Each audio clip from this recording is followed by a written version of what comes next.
When do empires fall? They fall when people stop believing in it. So that people have to believe.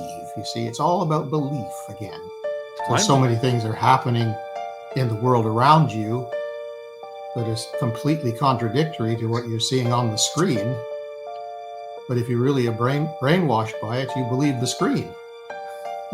Yeah. It's called cognitive dissonance. Yes. It's more comfortable to believe the lie and to suppress the truth than to face a difficult reality. And that's cognitive dissonance. And also described by Orwell. Yeah. And let's not forget who owns that screen. No, it's not the people. It's the multinational corporations own that screen, and they create the reality that they want you to believe in. Welcome to the Consciousness of the Way. I am your humble servant and Sifu, Taoist Master San Qing, and it's appropriate. Welcome back, welcome back, welcome back. My dear friend Adrian is back on the podcast. We had a fantastic conversation not so long ago and just recently published that, and for all the viewers to go out there and check that out. And now we're going to resume regular programming and get into the deeper understanding of the nature of reality. How are you doing, my dear friend? I'm doing extremely well, thank you, San. I'm very happy to be back and looking forward to resuming our exploration of Gnosis and Gnosticism. Yes, and for all newcomers and people that are new to the podcast, that is the epicenter or driving force, a very deep understanding and an insight that Adrian's had for many, many years of exploration and discovery within his own life. But you might want to just give someone, the new audience, an abbreviated version of where you came from and how you got here. Yeah, we'll do a quick review. Yeah.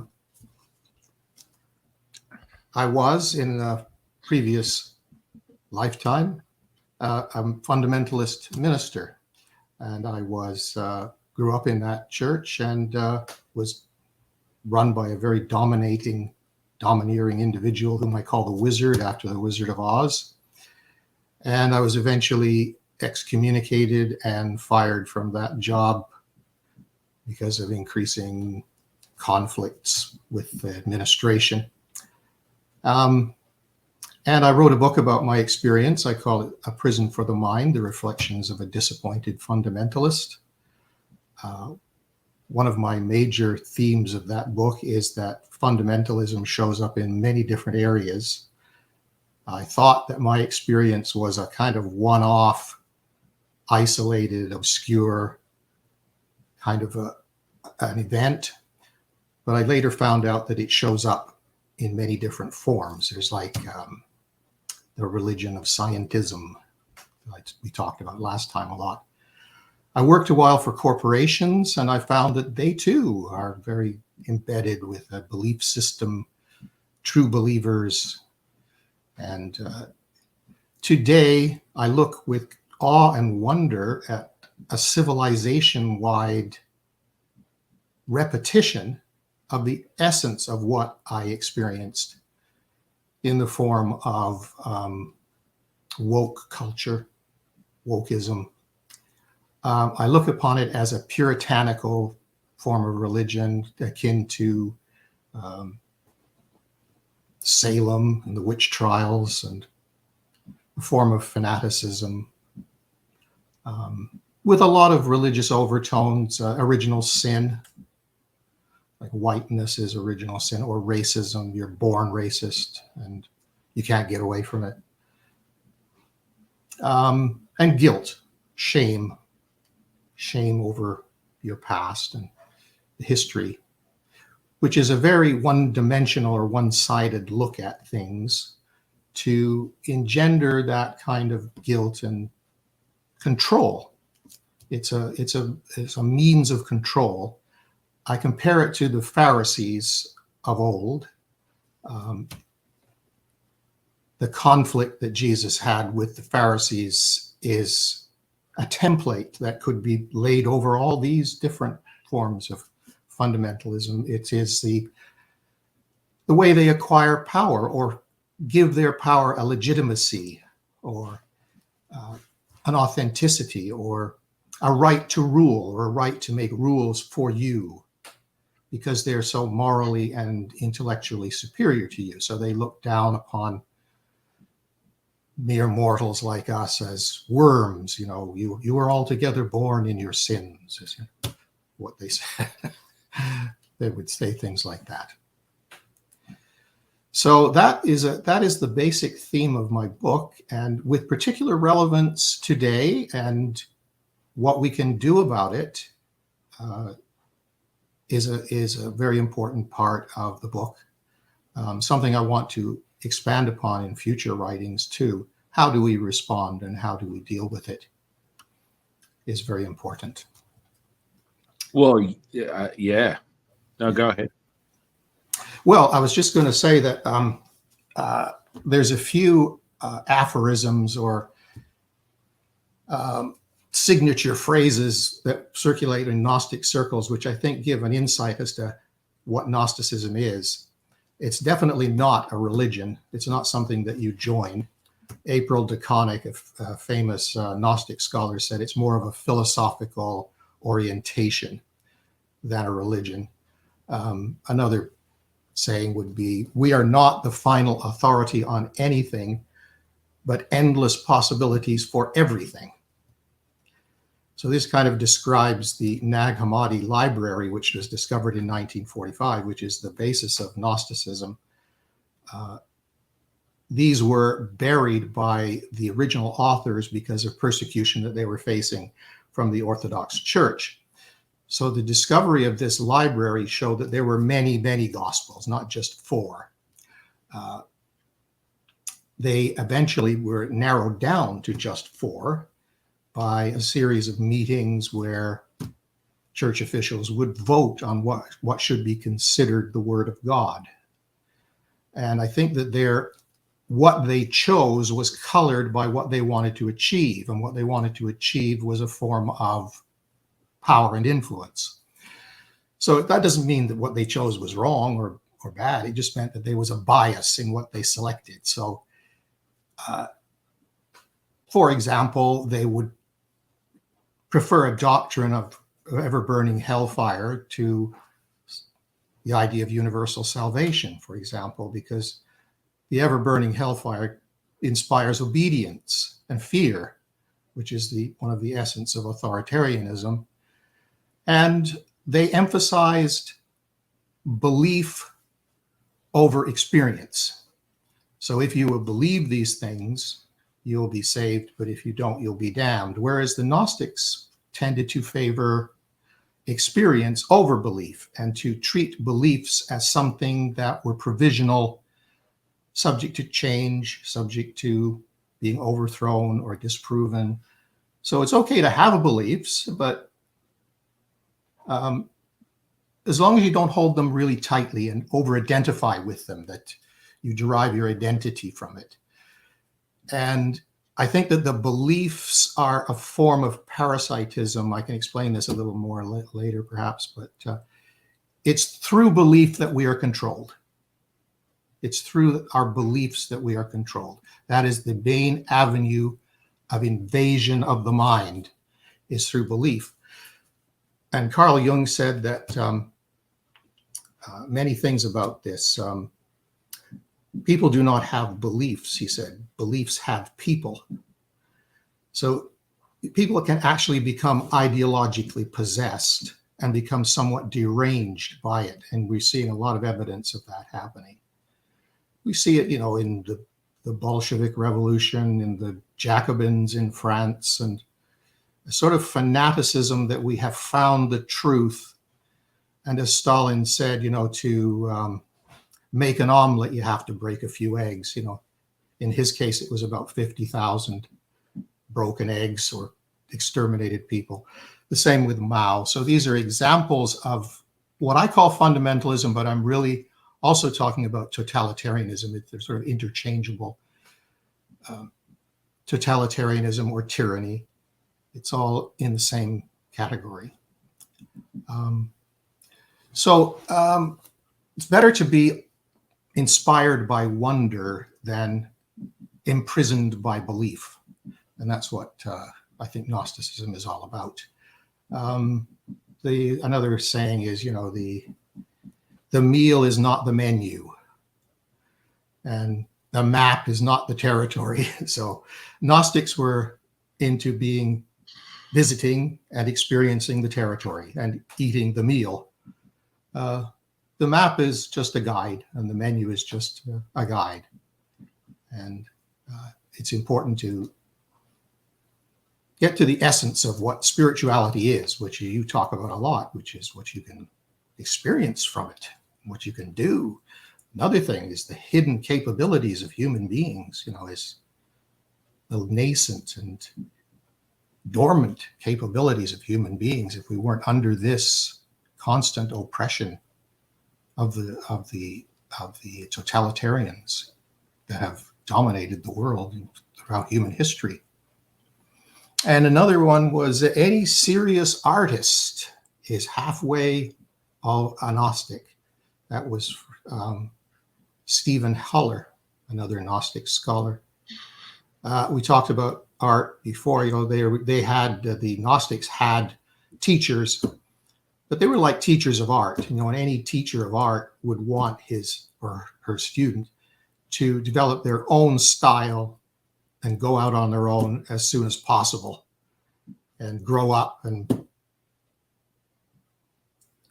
express their own artistic creativity. And the people who rule the world are artists too, but they have devised a system where their work of art is the only one possible. Their way of looking at things is the only way possible. Whereas in fact, there's a whole range of possibilities out there. And that's the thing about the Nag Hammadi library. It survived for 2,000 years intact, unmolested. Nobody touched it. So what you have is a snapshot of what Christianity was in the early days of the Christian era, before the development of the authoritative church. So it was a revolutionary thing that scholars are still writing about today. And it gives us a view of Christianity that was much more varied than we have ever imagined. So instead of the hellfire kind of story, we have universal salvation, and many Gnostics believed in reincarnation. And I don't remember reading anything about Jesus dying for our sins. That's not in there either, So another saying, put two Gnostics in a room, and if they both agree, one of them isn't a Gnostic. So there was lots of room for expressing your own opinion, but nobody cared too much, so you think, that's good, good for you. Nobody got really bent out of shape about it. I think they were more into the joy of their association.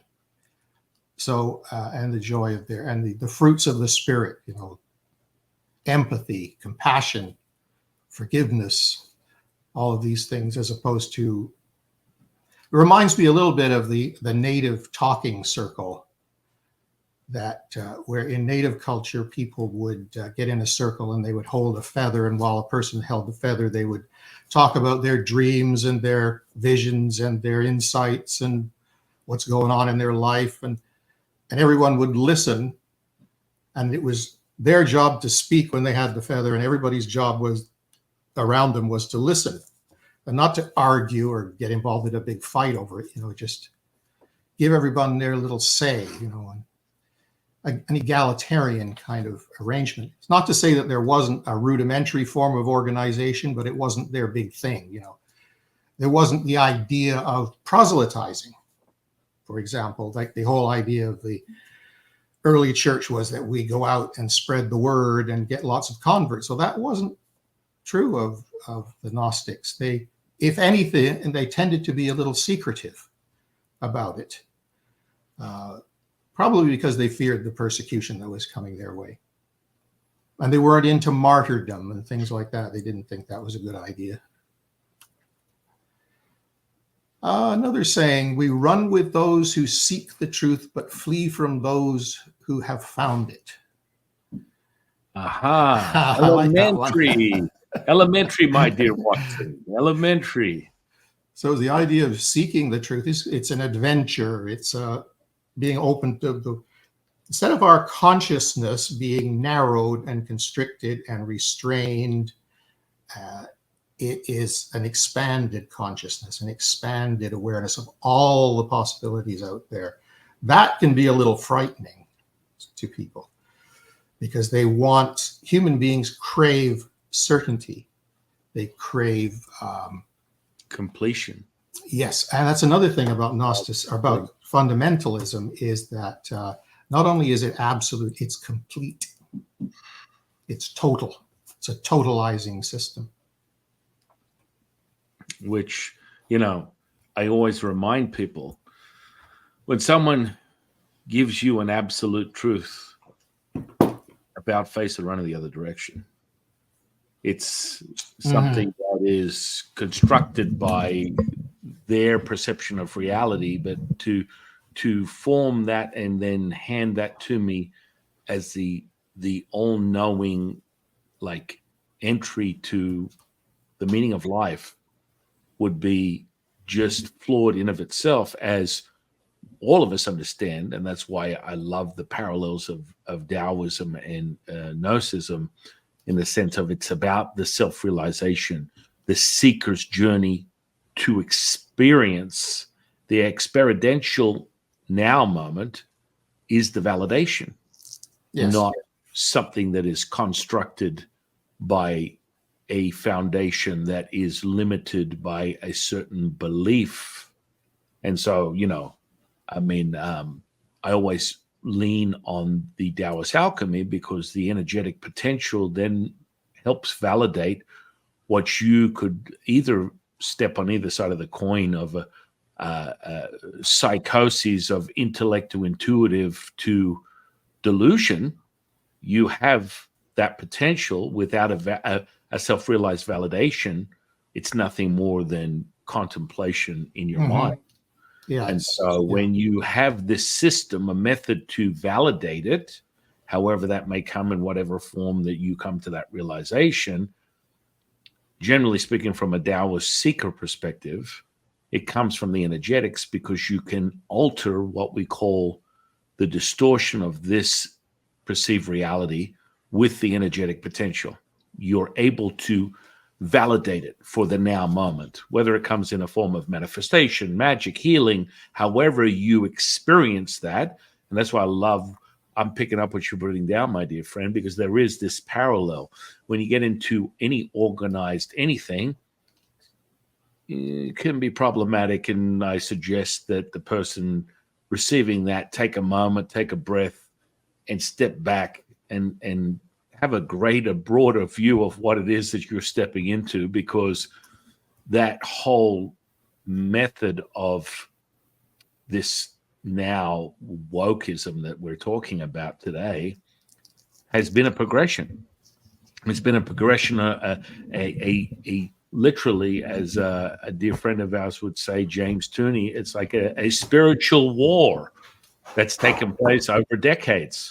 Yes. And quite frankly, you don't realize how you slip into this sort of state.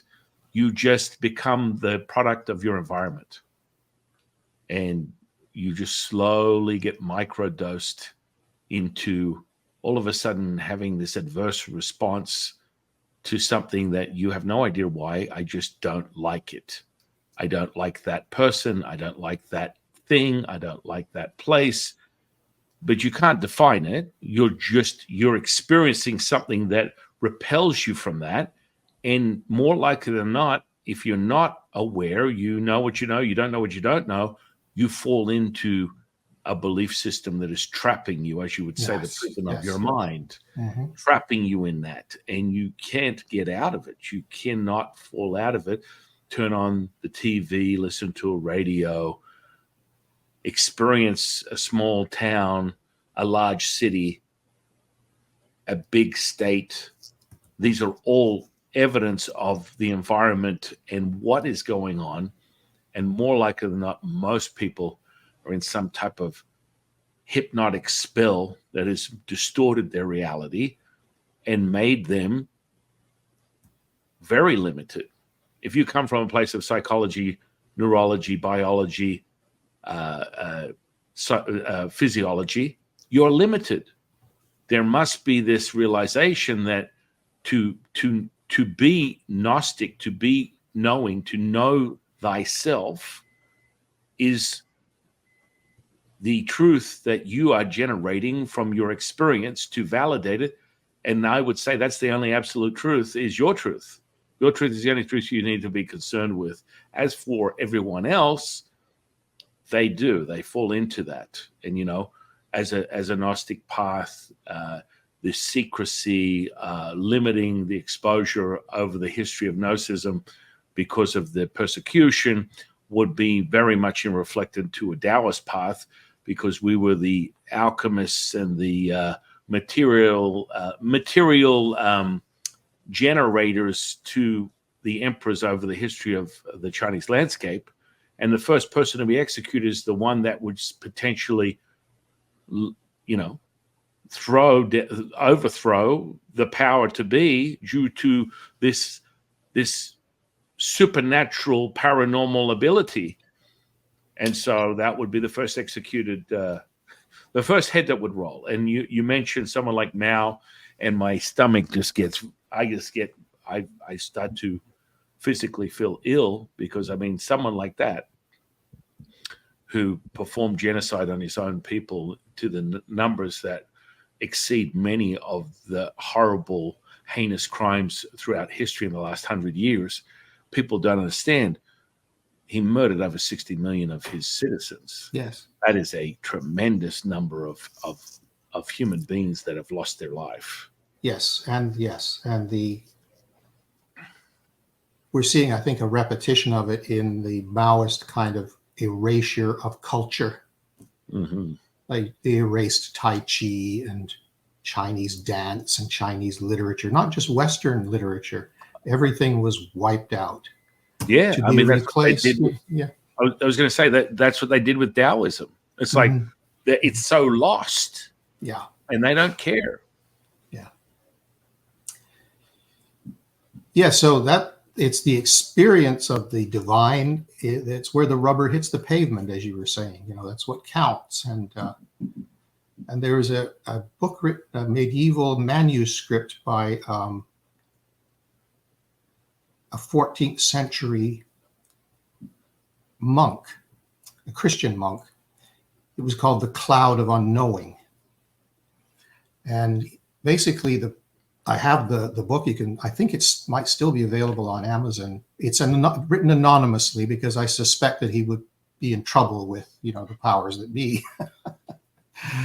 But the basic premise of it all is that you encounter the divine when you enter into a cloud of unknowing. That is, you forget everything that you have as a proposition or an idea or as a theory, and you forget about all that. And that's in that place of emptiness you can actually engage in an encounter with divinity. And that sort of mirrors what happened to the Apostle Paul, who was a Pharisee of the Pharisees, and who persecuted Christians. He had very definite ideas about things, and he was awakened by a vision and taken up to the third heaven and told, "Call no man common or unclean." He comes back from that a transformed person, and saying things like, "He who thinks he knows nothing yet, as he ought to know," and I am determined not to know anything. That's another verse. And 1 Corinthians 13, we know in part. Truer words never spoken. I mean, people talk about the science is settled.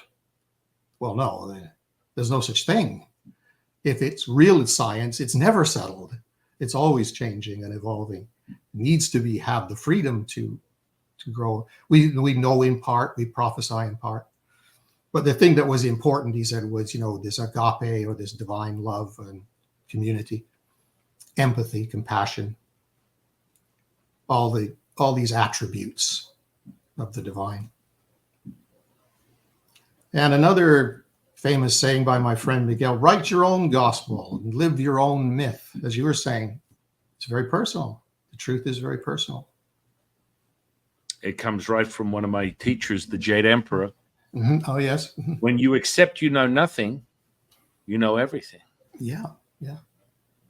The simplicity of that, and removing yourself from the soundtrack of your biological identification of the humanist as being the true mirroring effect of you, which this physical flesh is the distraction to that realization. Yeah, that's another great Gnostic theme, is that the world of that is apparent to us, the world of our senses, is an illusory world and a false reality that conceals the real truth, or the real fullness, which they call the pleroma. And I know that James talks about H.G. Wells, the New World Order, and the open conspiracy. So there's an open conspiracy here. It's not hidden. Unless you watch the evening news, then it's hidden. But they write books, actually, and they reveal what they want to do. They'll tell you quite openly what they want to do. And as you say, it goes back a very long time. H.G. Wells and J.D. Barnall wrote about scientific corporations ruling by stealth. I'll say something about the corporation later, because I think it's pivotal to a discussion of fundamentalism. But they wanted to abolish the family, and they wanted to abolish religion and the nation, to be replaced by a technocratic world government. This goes back to the 1920s, where they thought they would need another way of expanding and maintaining the empire. And it could not be through force alone. It would have to be, as Churchill said, an empire of the mind, or an empire of brainwashing and mind control, to keep the masses obedient. And why would that be? Why would they want to abolish the family, the nation, and religion? I would go to another quasi-Gnostic work by George Orwell, 1984, which he talks about, wanting to make us slaves, and to keep us down. There can be no loyalty except loyalty to the party. There can be no love except the love of Big Brother. So these other things represent other forms of loyalty and love. Love for your family, love for your religion, love for your country, or patriotism. These are forms of love that are other than. So these, and the nation state and its constitution, and the various constitutions of nation states, legal systems, and so on, represent a layer of accountability where people in authority can be held accountable. Our Constitution does that. The common law does that. So that's being erased, and the meaning of words is being erased. The revolution will be over when the language is complete. So it's this changing of language.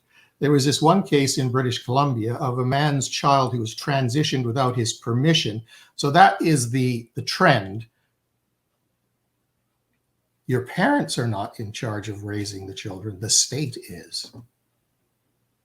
That's sobering. You echo that very notion, and that's currently the landscape of the political propaganda being propagated throughout this nation as we speak. Yes. This is not delusional. This is not conceptual. This is going on. This is being formed into law. This has been created as a boundary that you are being limited by what you can and can't do with your own mind and body. Yes. Which is also disturbing and Orwellian, yet very, it's actually happening. I mean, this is not a figment of our imagination. This is not something we're just talking about some text decades ago that was formed in this idea that potentially that could happen. But these are coming out of playbooks from, time past. Everyone seems to forget. It's like one of my favorite all-time TV personalities, Judge Judy, would always say, "Don't piss on my leg and tell me it's raining, sir." I mean, we're literally experiencing and living that as we speak. The cycle of the political landscape that dictates the very land that we live in right now. It's literally like the old expression, "Don't believe your lying eyes." I mean, you're looking at it and you're like, well, the evidence is my life is literally on a financial level costing me 30, 40, 50% more than it did 4 years ago. Mm-hmm. Now I'm living it. I'm breathing it. And this idea that this 1% of the human population that has this distorted idea of reality and how they perceive perversion and sexual acts and their need to be set in a certain way of their non-reproduction, non-dualist sort of nihilist view, where this is where don't believe in the idea that there's good and bad or up and down or in and out. Just believe in Big Daddy government and you will find yourself where you need to be, which is whatever I say goes. Don't forget about your mind, forget about your potential, forget about your opportunity. But as long as we have you, what was that one lost president? What was his name? His one-liner was, "Fear. The only thing you fear is..." We have nothing to fear but fear itself. Exactly. Yeah. And I mean, that is very true. Yet that was a way to reign and control the populace. Mm-hmm. Little do they know, you look at most of these failed politicians and they're just shitty versions of Tony Robbins, and their inability to manipulate the linguistics to actually get the prescribed response. Like, at least, guys, if you're going to put in this much time to manipulate, if you're doing something as fundamentally simple as a pacing and leading technique, which is how you gain attention in large masses, Mm-hmm. you must keep the tone the same. You must keep the pace the same. What would be an example of that? I had a dream. If you are hearing what I am saying, that visceral feeling you and I just got right now, that feeling of knowing, that's the Gnostic path, that's the Taoist path, that's the, if you're thinking you are not knowing, if you are feeling, that is the answer. And so that visceral is undeniable. It's like, it's a chilling, rippling effect. Hang on a second. There is something within those words that resonate with me. The simplicity of resonance, the simplicity of what is all this construct made up of, a thought, feeling, and an emotion. What does that really mean? How do we gather the attention of the masses? Well, you start by leaning with fear, and always remind people, if you're emotional, you're suggestible. That's just the name of the game, as you put it.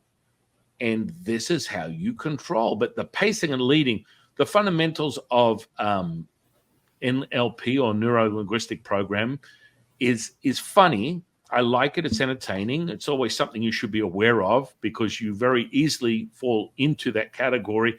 If you are not aware of that, you will be manipulated very easily. It's not the good old days of Mesmer where, look into my eyes and I will hypnotize you. Watch the pendulum. No. Today, it takes about 3 words, a metaphor, add the actual word "and" 4 times, and "but" 2 times, and maybe just the the example of greatness in someone else. So that's 3 metaphors, a couple of sentences, and you have someone in your control. And people are like, what? Trust me. You watch the news, go back to the news anytime you want to sit down and watch the news. Today, live breaking news. Breaking news. What breaking news? It's an alert. It's 5 p.m. somewhere, and we have breaking news. Whatever that breaking news is, you've already been lured in. You already have a visceral response to that. Yes. It's already obtained some type of access to your unconscious, and that's the gateway to manipulating you. Yes. You don't understand how it happened. It's just like they told me it's a recession. It's not a recession. They told me that groceries haven't gone up, but even though I'm paying $7 for a carton of eggs and they were 50 cents a year ago, that's not important. It's just a figment of my imagination. That's right. So many things are happening in the world around you that is completely contradictory to what you're seeing on the screen. But if you really are brainwashed by it, you believe the screen. Yeah. It's called cognitive dissonance. Yes. It's more comfortable to believe the lie and to suppress the truth than to face a difficult reality. And that's cognitive dissonance. And also described by Orwell. Yeah. And let's not forget who owns that screen. No, it's not the people. It's the multinational corporations own that screen, and they create the reality that they want you to believe in. They want you to. When do empires fall? They fall when people stop believing in it. So that people have to believe. You see, it's all about belief again. And this brings me to exactly what I always mention when it comes to megalomaniacs and and psychopaths like Adolf Hitler, Mao, the list goes on, Stalin, whatever. Marxist behavior that resonates from the very fundamentals of how this sort of like socialist communist playbook comes into play. And it's like when we're not talking hundreds of years, we're only talking maybe the last couple of 100 years, this stuff has been seeping in, yet it's been a project for many generations to uphold and hold that torch. It's like passed from one generation to the next. And that comes from the offspring of these psychopaths that actually embody the belief system of the past generation. And so, the only reason that Adolf Hitler and Mao failed was very simple, and it is basically comes back to the very infrastructure of Taoist magic. If you are subject and you believe you're of this body, then you will believe you are of the emotions, and the emotions put you in the mind prison of this duality.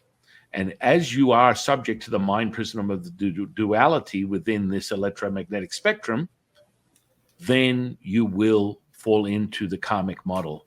And that is a very fundamental structure of Taoism. And quite frankly, if you go deep to any form of magic, any mystical path, it has to do with a construct of the emotional content, which is founded in their belief system. So if you have someone that has obtained this level of awareness and is not subject to the emotional content and has a greater understanding that when you believe you are not of this body, what can harm you? Nothing. Then you are not subject to the infrastructure of the magic itself. I love that. Yeah, I love that. It's as though when you know that you're not of this body, you can disengage and not be pulled in. So this, I think, speaks a lot of the antidote to all this, to disidentify with it. I've seen people who habitually watch the news, and it really has a profound effect on them. They become somewhat deranged, and I can't be friends with this person anymore because they have a different political opinion, And I don't think these right and left There's no argument between left and right. A bird has two wings, a left one and a right one, and it needs both of them to fly. And we all have a left and a right brain, and we're not supposed to use one and not the other, are we? No. So there's no natural conflict between these seeming opposites. But what's required really is an integration or a cooperation of these two things. What the conflict is created by the puppet masters, because one of their strategies is divide and rule. So what we're looking at to a very large extent is a Punch and Judy puppet show, but the puppet master is the same puppet master, one hand, two horns on the same goat, creating this conflict. And mind control, going back to the ideas of Yuri Bezmenov. He was a Soviet defector, and he describes the way that a civilization is brought down is through a series of events. One of them is demoralization. So we see demoralization they want to bring down the nation state. Let's get it so people no longer believe in it anymore.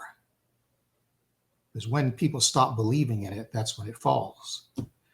So your history is all about nothing but slavery. Your history is all about nothing but oppression. There was obviously some things to be ashamed of in history, but it's not the whole story. There's some great things to be proud of, such as the common law and the Magna Carta, habeas corpus, the jury system. All of these things were designed as a bulwark against tyrants and exalting the common person, making the common person responsible, as in the jury system. The whole jury system was designed to take away the ability of the monarch to kill or imprison a citizen at will. So it was the jury that had all the power. And even today, in a criminal case, if the jury decides for whatever reason not guilty, that's it. The judge can say till he's blue in the face, well, if you want to follow the law, then this person has to be found guilty, and he will say that. But if the jury goes ahead and says otherwise, you can't do anything about it. They don't tell you that part, but it's true. So what I'm saying is that history it's never black and white, and there's lots of slavery has been practiced throughout history. There is no civilization that did not practice slavery. The only civilization that ended slavery was Western civilization. That's the only. Why wouldn't we be proud of that instead of being ashamed of it? Well, I mean, we're speaking on the interweb using devices that were absolutely constructed by slave labor just to be present right now for us to touch them, and that's happening today in 2024. Absolutely, yes. And it's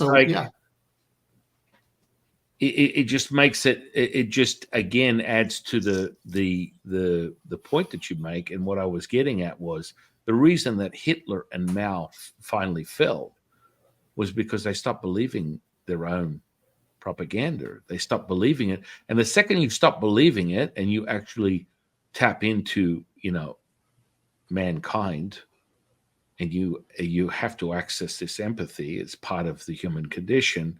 You can turn it off, but it's there.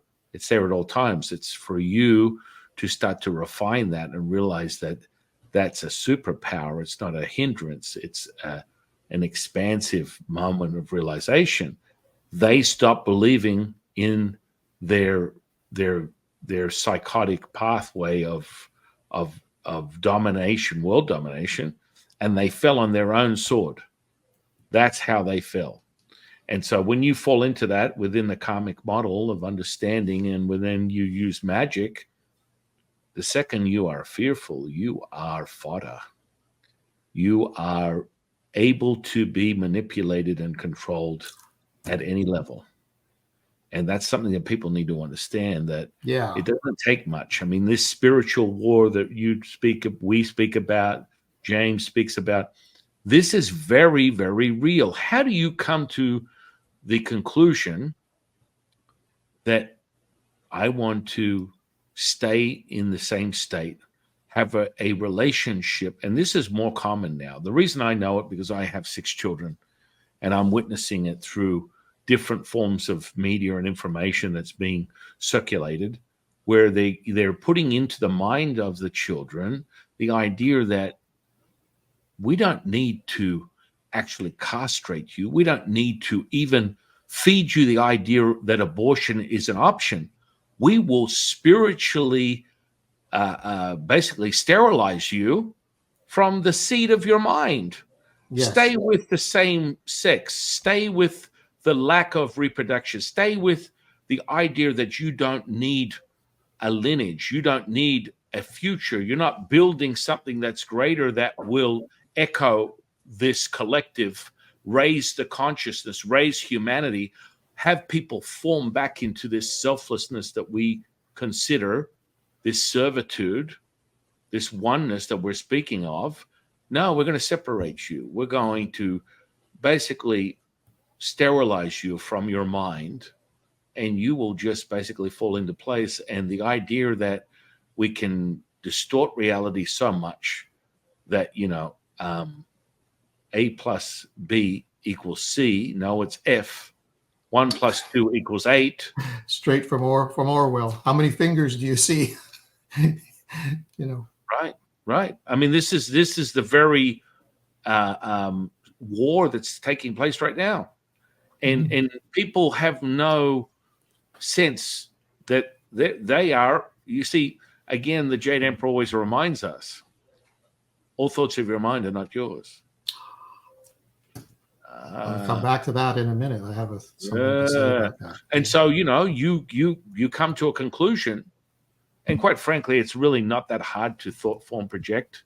Quite frankly, I could teach someone that very quickly, and all of a sudden, you honestly will believe the thoughts that you have in your mind are yours and not something that I've already front loaded and projected. And that's the disturbing part. It's very easy to do. Yeah. Yes. Not something I'm just going to hand out to anyone, but it's a very easy method of training that happens quite quickly when you connect with someone. And it just starts with something as simple as rapport. And that rapport doesn't take very much. You can easily drop someone's frequency to enter into their unconscious, like welcoming a vampire across the threshold of your home. Yeah. Vampirism and parasitism is a big part of my writing. I touch on it a lot because I think what we're looking at is a parasitic invasion. What is a parasite? Well, it's a small, weak life form that needs another life form to further its own interests. There is something called a wood cricket that despises water and will avoid water at all costs.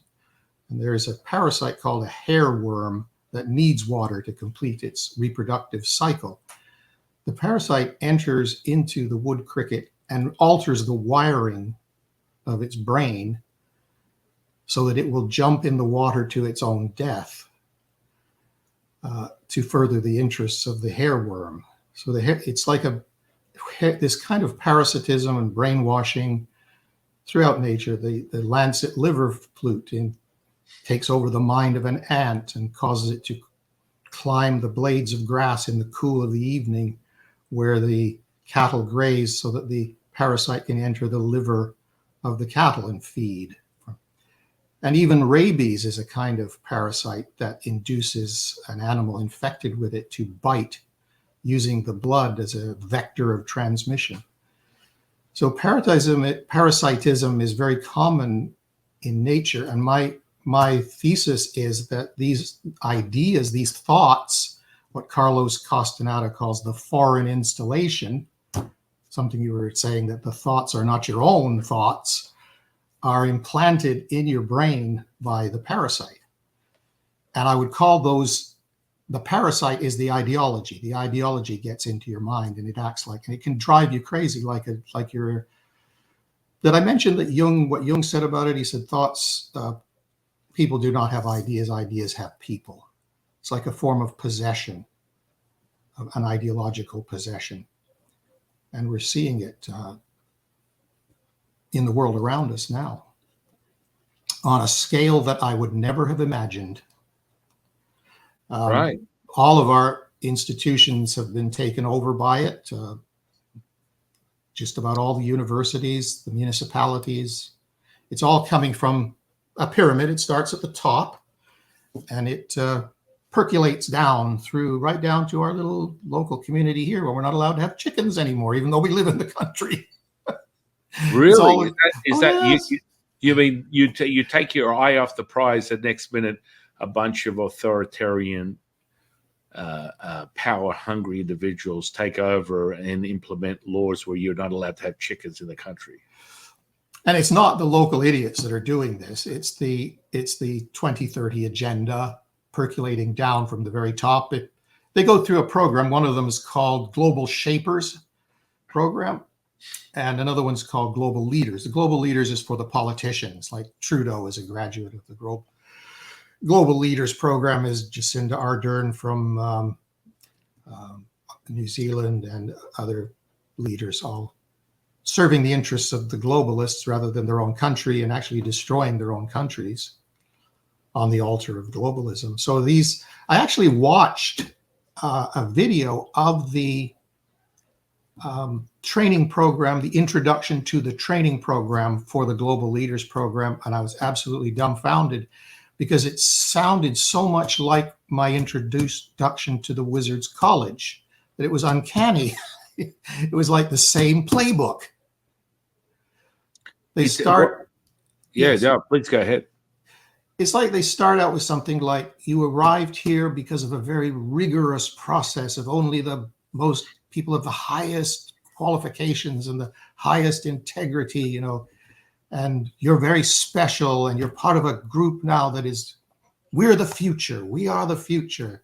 And if you want to, the subtle implication is if you want to advance in your career as a civil servant or as a leader, a political leader, you have to toe the line here, and be part of the future. So they know what they have to do. And they know what happens if you don't do it. If you don't do it, then you become instantly demonized, which is thus the way they've been doing it since the Pharisees. The Pharisees were, you're a blasphemer, you're a heretic. Now it's you're a racist or far right.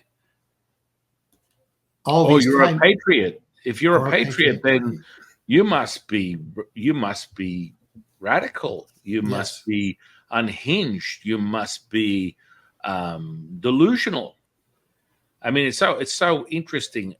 Gone are those. I mean, they're not gone, but naturalization. One of the most profound days of my life was becoming a citizen of this incredible country. And the patriotism, it just oozes. It's like you cannot step away from that visceral experience, that pride, that value, that appreciation and gratitude for the soil you're standing on, and being able to embody that as that very moment. That is just that charge you and I got right now. That's what I'm talking about. That is the truth. Now, I believe that that's still there, even though they're handing out citizenships in this country like cotton candy at the local drive-in. There has to be a value, because the people that live in this country, the ones that really appreciate and value it, are really the majority. Yet you have the bad actors that want to pollute. They're totally the majority. The people don't like it. Right. But it's the institutions and the universities and the civil service that's been captured, not the people. Right. People don't want it. Because they're in the mind prison. I mean, the academia in of itself. They're in their heads, They're so easy to hijack. They're like they so are. easy to manipulate.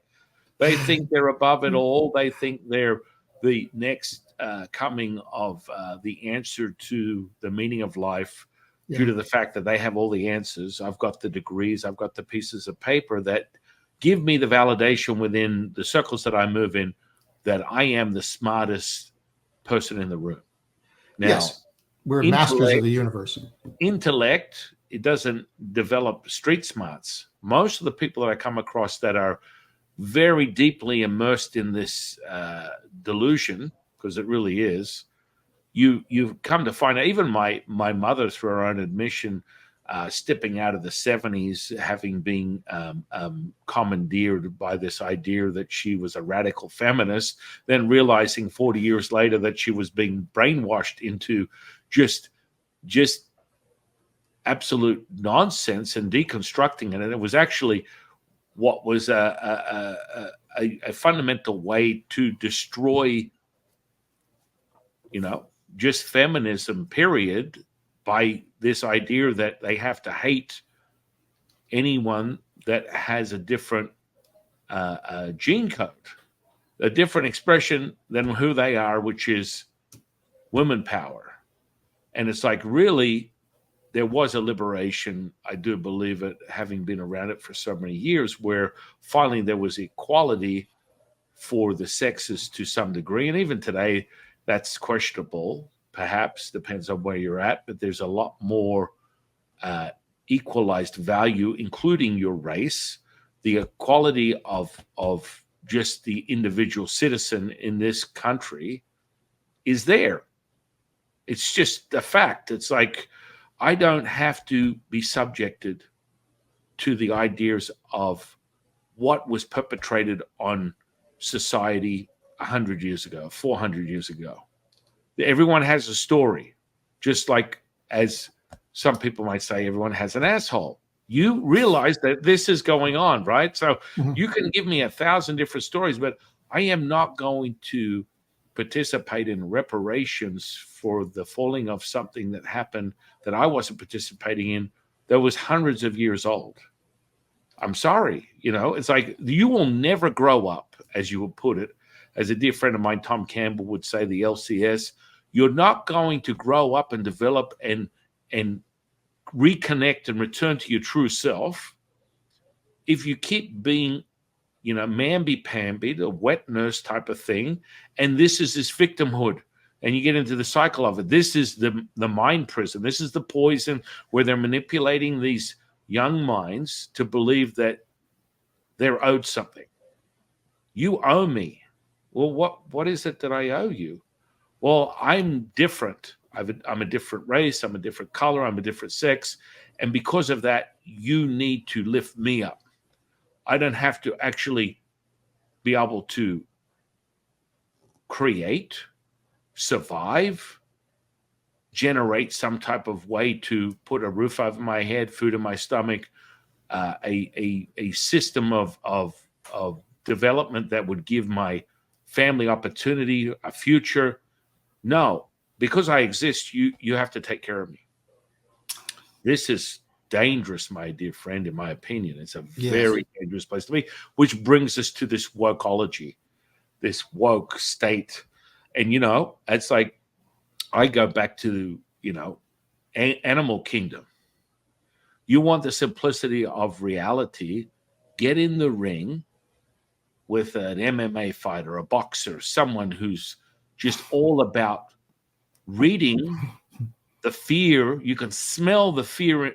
This is the humanistic expression of reality. This is a basic primal kill or be killed type of behavior that comes from past brainwashing all the way back to Darwin's theory. It feeds into this sort of animalistic potential. But the truth is, if we had a litter of puppies, you watch what happens to the ones that don't get to the mother's teat. They die. And so what we've done is, by creating laws, creating this construct within society that would be perceived as, fair opportunity, it gives these people the chance to basically survive and thrive. But without those laws, without this sense of moral compass, without an idea that, there should be some type of like integrity that comes with your human expression, all bets are off. I mean, we get right back to it. It's like, who's going to be the last man standing? And it's not the person that admits fear. This is how within any sort of like battle or boxing or MMA or anything like that nature, these guys are like psychics. They can read you read you like a book in 5 seconds. Mhm. This is like, if you want an example of that very ability, a clear sense, a sensory perception, observe that instinct of a fighter, and you'll get everything you need to know. And they're psychics, they're clairvoyants, because they can read the energy, they can see the energy, they can feel the energy, they can smell the energy, and they know if their opponent is fearful or fearless, and that's whether you win or lose. And so then if you water that down to the mundane, everyday processes of a human that wakes up in 2024 and goes, well, life sucks, the world is coming to an end, the financial system destroyed, we're having an apocalypse, World War III. Well, World War III has already happened. Yes, it's already going on. Yeah. The war of the mind is going on. What we're seeing evidence of is, unfortunately, this energy that woke everyone up, all the sleeping sheep, are all awake now. You cannot put the giant back to sleep, and that's the majority. That's where we're having this realization. If it was, if you even believe in good and evil, then guess what? If we were meant to fall to the tragic ending of the world as we know it, and we turn into 1984, that would have happened in 2016. Now, unfortunately, for all the bad actors that want it to happen again, it's not going to happen. I've got some really bad news for you. It only gets better from here. It only gets better. The resonance, the Schumann resonance, evidence of the resonance of the Earth, right, is hitting 7.8, which would be representative of a theta brainwave. And it's being artificially manipulated between a 12 and 18 hertz resonance. And so that, I've had conversations with many scientists that read the Schumann resonance. We go over it. And then my teacher, Lao Tzu, that I channel, he came in and made it very clear in the next 12 to 24 months, the resonance of the Earth through the sun's vibration is going to raise up to 40 to 60 hertz. And that was validated by very well-known scientists that read the Schumann resonance on a daily basis from Italy and Russia. And would that be conducive then to an awakening of the population? Oh, what is a 40 hertz brainwave? That's gamma, baby. What does that mean to all the people that are listening? That means you are 100% awake, not awoke, not woke, awake to a merging of conscious and unconscious. You have complete access. You have ability to access mental, emotional, physical, spiritual at will. That's what happens when you get that gamma their brain. worst fears, the worst fears of the powers that be are about to be realized. Then is perhaps they're now acting out of desperation and out of panic. Perhaps they know what's coming down. Well, Am I right? Of course it is. I mean, you get that sentiment, you get that feeling as through your travels, you can see it around the landscape that things are emerging, things are changing. There is a lack of fear and a more self-evident realization that if we don't, what's the old expression? Stand up and be counted. If you don't, united we stand, divided we fall. Yes. This is very much one of those moments. Yes. And the more and more people want that same value that you get within a republic, which is where we've got our feet grounded right now, that means every citizen has the same value. Every citizen has the same rights. This is not a democracy. People don't get that. It's like, my goodness, let's get down to the basic brass tacks of this country, why it is so wonderfully amazing, and it's second to none anywhere else in the world. Because the forefathers of this country had this incredible epiphany, channeled it, however they got the information, and created an infrastructure that still to this day has not been decimated, has not been destroyed, and it still has this ability to protect itself and reform itself. Yes. And still, it's like a Rubik's cube that you attempted to what is it? Reset it, but you don't have the ability to change the cube itself. It's always going to come back to that original state, which seems to be this incredible realization when you look at the fundamentals of the infrastructure of this country. Yes. What are your thoughts on that? Yes, I think it's a very resilient thing. What you're talking about is a reassertion of humanity, of our humanness, as opposed to these controllers who are hateful of the human condition and hateful of human beings. And that's why they want to create this transhumanism, so that we will no longer be human. Just to go back to what you're saying about the academic institutions, there's a saying, some ideas are so stupid only an academic would believe them.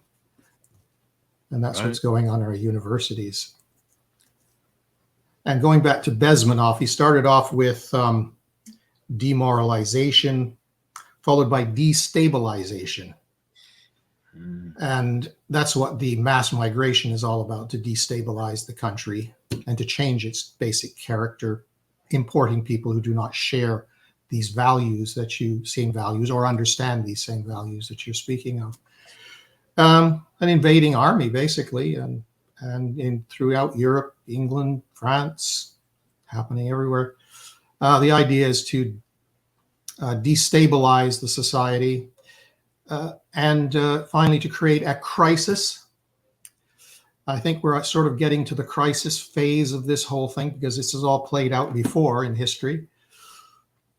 We're entering the crisis phase, followed by a state what they call normalization, so-called. Normalization means that they're going to come in with their totalitarian, full-blown, it's like a turnkey operation. They're building the infrastructure of the prison all around us, but there's still a way in and out. The door is still open, but at some point they close the door and turn the key. Then you know you're in a prison. And I quote in my book from Frank Zappa. He looks at it this way: we're in a theater where there's lots of scenery. Eventually, he says, the scenery is going to come down. They're going to take down the scenery, the pretense. And we're going to see the brick wall at the back of the theater. We're now trapped inside that prison. But what you're saying, sorry? I was going to say, I think we got an example of that in the last couple of years. There was a test run. Yeah, it was a test. Yeah, it was a trial run to see, and they're always doing this. They're always running experiments. They're very interested in psychological and sociological experiments because it's all about mind control. It's all about controlling a population. That's what keeps the empire going, is control, making them believe that we're doing good over there. We're spreading goodness around the world and democracy everywhere we go, instead of it being just an excuse for the military industrial complex to make a killing, literally make a killing. Yeah. And yeah, go ahead. And sometimes it looks like failure. Like we're 10 years in Afghanistan, and I don't know, $1 trillion, lots of people dead. Then they pull out, leave billions of dollars worth of equipment behind, and betray all their friends and allies, leave them to their fate at the hands of the Taliban. And people just go on believing, and go on trusting government. This is incredible. And it's like, it looks like incompetence, and at some level it is, but on another level, leaving all those weapons behind, well, they've got to be replaced. So military industrial complex will be churning out more weapons. And all the money that goes to Ukraine, even Biden admitted it all just comes right back to us, because they take that money and spend it in your local community with your local arms manufacturer. It's all about war materials and war and debt. It's war and debt. And both of those things are killing it and choking it. And it sounds very hopeful what you're saying about the resonance, the Schumann resonance. And it is true that these things can collapse in an afternoon. You think, well, how are we going to get out of this one? And what's going to happen to set us free? And in history, Ceausescu, I write about Ceausescu in my book. I was in Romania before the fall of that regime. I saw what it was like, and not too long after I left the country, it all fell apart. And the whole thing just collapsed very suddenly, very quickly. But there was a buildup to it, like a tension building up. There's an underground that is creating a parallel society within the society. It's almost like the parallel society starts to take over because the one that's in charge is so dysfunctional. They have no choice. And so I think we're getting to a very important inflection point now where it's like Charles Dickens said, it was the best of times, it was the worst of times. We're sort of looking at a revival now of spirituality and an abandonment of what I call fundamentalism. And it's not like I don't find inspiration in the Bible. I think the Bible contains truth, but I would back away from saying it is truth. It contains truth, and I don't take it authoritatively, but I read certain passages that inspire me or that I resonate with. So there's an intuitive component to it, and it's a personal component. It's not like someone's telling me you must believe or else. And that's what the church kind of evolved into, the believe it or else hypothesis. You either believe this or you're damned. And that was alien to the original Christian community. Yeah, it's seeping out now in the spiritual community. I find it interesting. 20, 30 years of me teaching people internal alchemy as a Taoist priest, and people take on Taoism as a philosophy, and there is a religion. I teach people that also, part of the Taoist path of an ordained priest, but it's not the absolute truth to anything. It's if you resonate with it, I will share it with you. Other than that, use the template, the fundamentals of the methods to cultivate your awareness, to self-realize and know who you are. Return to the truth. Return to the knowing. Yeah, and I think that's where Taoism is really powerful and similar in its path as a Gnostic path of knowing. That's it. Know thyself. Yes. And the path of cultivation is an interesting one, but the mind melting stuff, where today's society, my goodness, you talk about cults and you talk about organized religion, and it gets that cycle of spirituality, and then we go to atheism, then we come back to religion, and it just kind of goes in these cycles where humanity dips its toes in the pool. But the truth is, the one that's the most dangerous is that dipping in between religion and spiritual knowing, because that's where someone finds out who they really are. And it's like the little nuggets that are left out, and you just keep following them all the way down the yellow brick road until you get to the wizard of your own knowing. Your own That's knowing. Right. It's interesting. I've come across a few people that have used metaphors from the very story of the Wizard of Oz. And I think it was actually a Catholic priest, I believe, that I interviewed a long time ago. And he would use these metaphors all the time to help you realize your own knowing. It's an interesting state to be in, to realize that you're in the middle of a psyop, and you didn't know when they started the music, and it's been going on for your whole life. And that self-hatred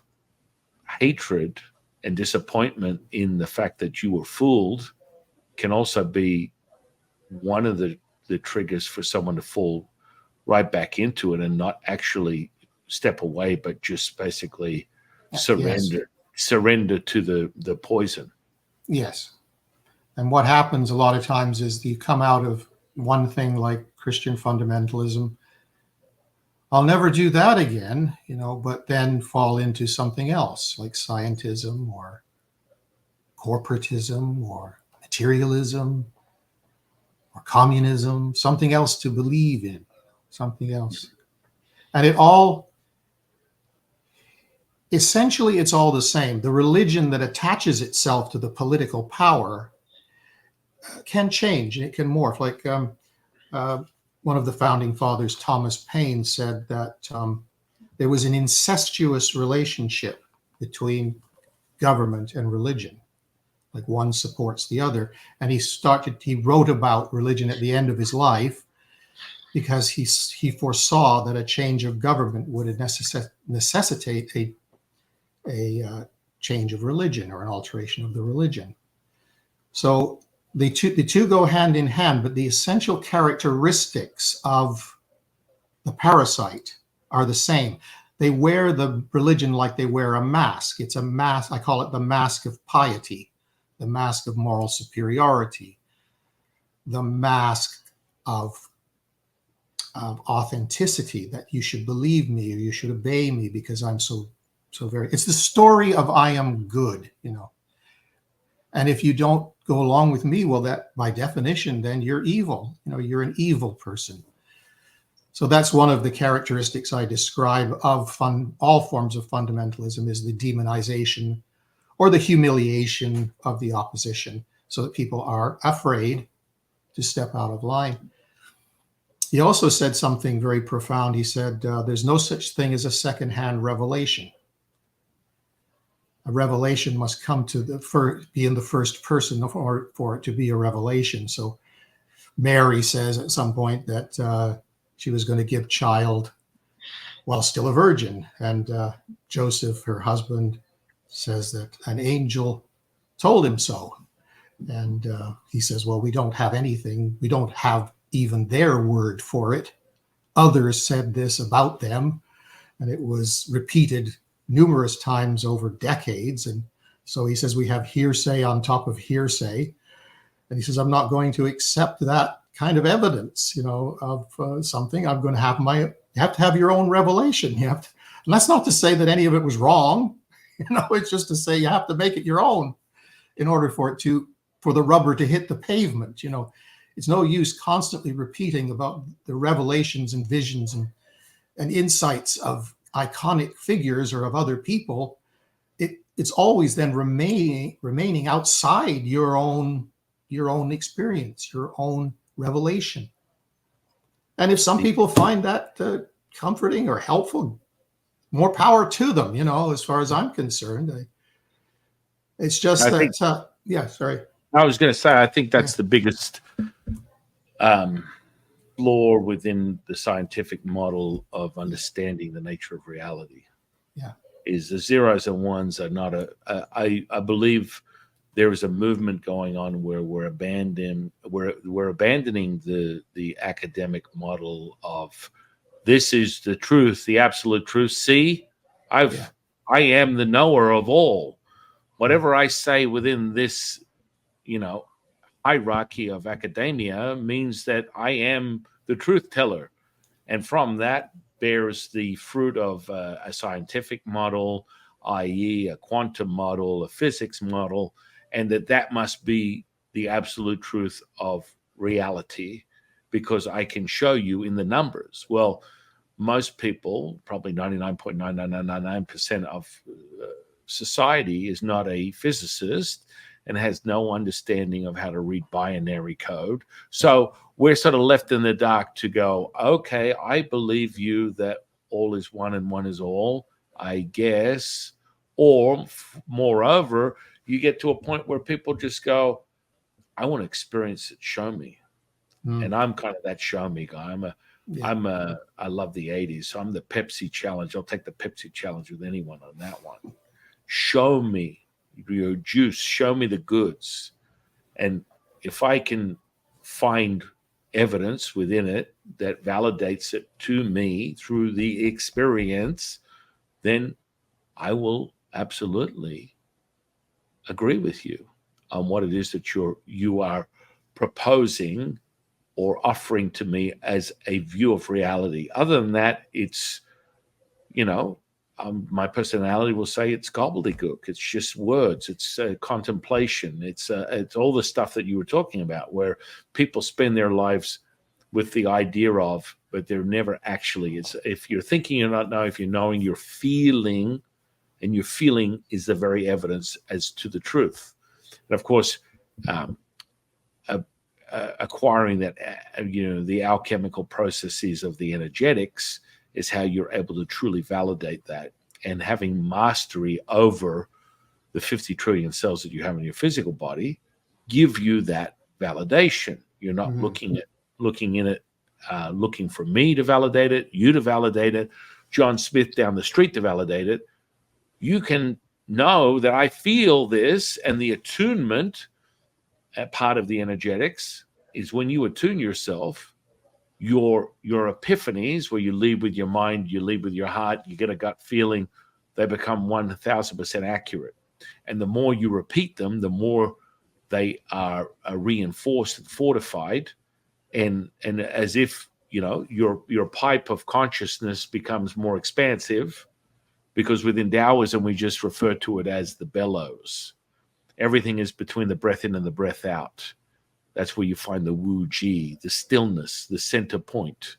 And that vesica, that center point, is that knowing. And that's where you reveal, from the seeker's perspective, the Wu way. Effortless effort, effortless action, the flow state. And that is the mother, which is perfection manifest. There is no such thing as perfection. I promise you, I can be the catalyst and conduit of that transmission, and things can alter within your reality that is subject to the 3D because of that resonance, that will alter things, that will give you self-evidence, whether it's the form of a physical healing, a mental, emotional healing, a spiritual healing. It will be self-evident because you're exposed to that resonance. And that comes from the seeker creating through their attention intention, cutting from the cloth of perfection, which is the mother, the distortion that is your reality. You are creating these forms of energy from your attention intention, and you're developing it in a resonance that is applicable to you.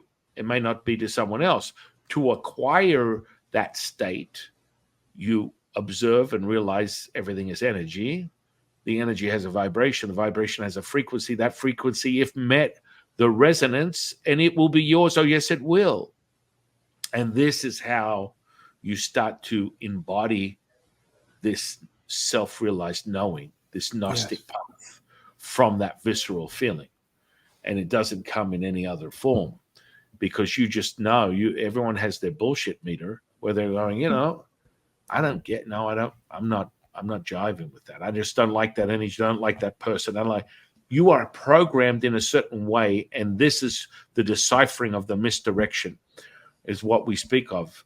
Adrian and I are speaking of this, which is you get your mind is melted and formed to start thinking that what you're perceiving is the truth. And that absolute truth can only come from the experience, the experiential moment that is validated through the feeling. And you have to develop a pathway to identify that.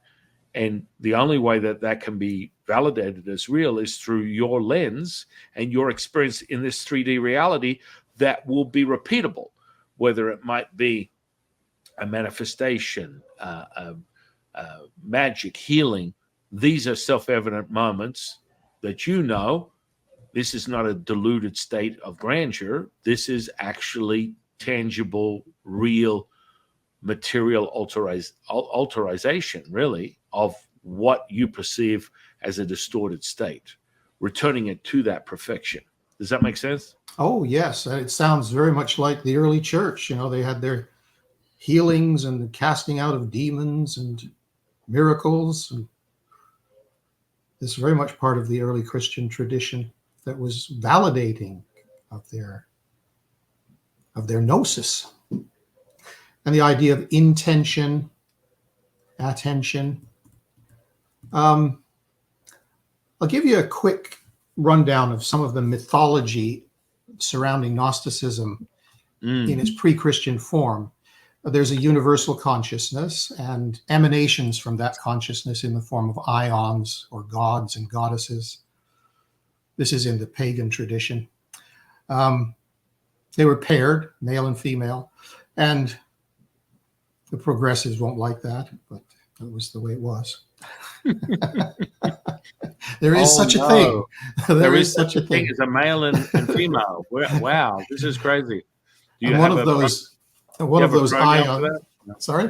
Do you have a pronoun for that? No, I'm just kidding. Oh, yeah. Lots of pronouns. So one of these ions, the goddess Sophia, does something unauthorized. She feels that she can act on her own and doesn't need the permission of her consort or of the god above gods. So she starts to wander far from the center of the galaxy. She falls into a state of confusion and distress because she realizes that she's made a mistake, and she gives birth to a creature called Yaldabaoth, with a lion's head and a snake of a serpent. And Yaldabaoth creates minions called archons or rulers. And Yaldabaoth creates the world, and he creates it using the divine light that he inherited from his mother. But at one point he loses that. And I won't go into all the details because it's going to be too long, but he loses the divine light of Sophia. And the world that he creates is a product of both what Sophia gave him, but also he weaves into the fabric of creation his own flawed, deficient nature. And he can see the ideals dimly in the higher realms. It's a deficient creation, according to the Gnostics. And the characteristics of the demiurge, he is called, or that's just another word for craftsman. He made the world. That's a feature of Gnosticism, a more controversial feature, that the God of this world is not the true God, that he is an imperfect creator. And Sophia repents of what she has done, and she wants a way out. Demiurge creates human beings and breathes into them the divine light which he inherited from his mother, and he loses it. So the human beings have this creative potential, this creative and imaginative function, but this being and his archons do not. So that creates something that this demiurge needs to rely upon humans for. So he needs to enroll them in what he wants to do. He needs to get them to believe what he is doing is the thing to do. And it's them, we are creating it for him, in a sense, according to the mythology. And in the book, Secret Book of John, it describes the methods of this being. His triumph is in deception, leading astray. And wording like that, it's his triumph is deception. He can't succeed in any other way. He sees that human beings are superior to him, and he seeks to overpower them in their psychological functioning and perceptual functioning, altering perceptions. So this demiurge, as described in the Secret Book of John, has certain abilities, the ability to mimic things perfectly, magnificently, to create virtual reality experiences for people, to get them to believe. It's all about getting them to believe and to support him in what he wants to do. If human beings wake up to this ruse, he's finished. His world that he has created, this matrix reality, dissolves. So they hate humanity. The archons hate humanity. That's what transhumanism is all about. But they also rely upon human beings because they're small in number. A parasite is a small thing, it's a weak thing. It can only succeed through deception. So I think the mythology starts to have this symbolic significance. And Carl Jung was someone who was a self-avowed Gnostic, and he saw in this very profound information on a mythological level. And this demiurge can only succeed through deception and this hatred of humanity, this need to keep us down. And then there's another, every tradition has its version of it to a certain extent. The Muslims have jinn, the jinn, and the Algonquin Indians have Wetiko, they call it Wetiko. And they're all referring to this parasitic, vampiristic characteristic of entities that have cut themselves off from their source and are feeding on us psychically. Right. And that would be a self-destructive sort of mechanism. Yeah. Something that you would identify with as that little voice in your head that goes, just one more chocolate cake. Yes. One more glass of whiskey, just one more, you'll have this self-destructive mechanism that justifies or validates that very path. Wetiki, you mentioned. Wetiko, yes, Wetiko. Wetiko, I've heard. The Algonquin Indians had that concept. Where within Taoism, we just call it a plain old-fashioned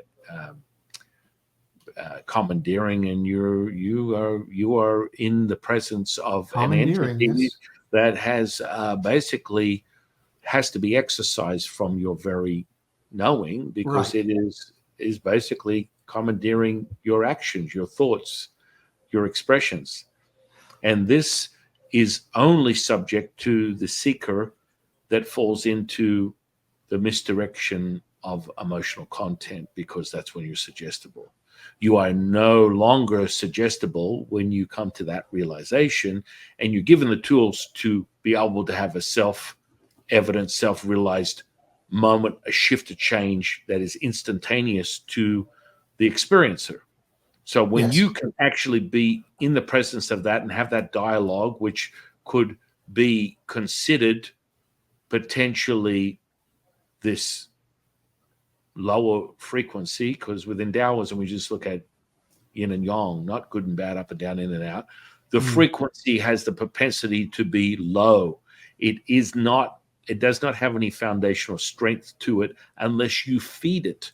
This is the very fundamentals of energy. The more attention, intention you put to it, the more it becomes valid, and it comes in the form of a thought, feeling, or emotion.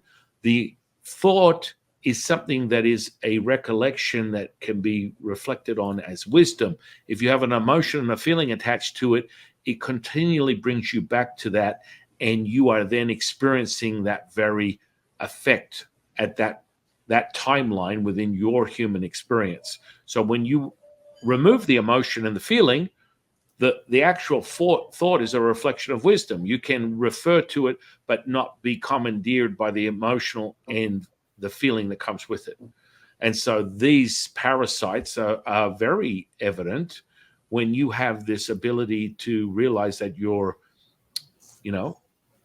from the words of Bruce Lipton, identifying with conscious and unconscious behavior, that 95% of the time you're working unconsciously, 5% consciously. How in Tao's name could you ever have any self-will or willpower if you're consciously only aware of 5% of your actual present knowing?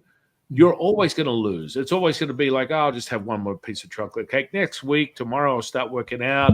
I'm going to get a better life.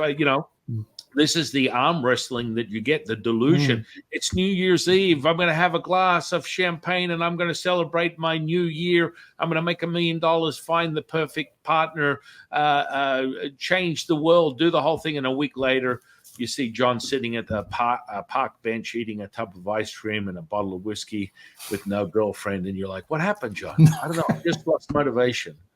The as you put it, the Watiki, what is it? That's how you pronounce it? Watiko, yeah, or the lower frequency. I'm just an old-fashioned Taoist priest. I just exercise these entities. I see it. It absorbs your very essence. It controls your energy centers.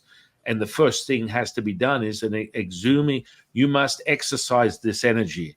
And it is not just a figment of your imagination. You will see it over and over again. And the more you play to it, the more tangible it becomes. And the more it becomes a reasonable part of your very processes, which is how you get into this woke state of, I need to be in a relationship where I don't reproduce, which is the very instinct of human.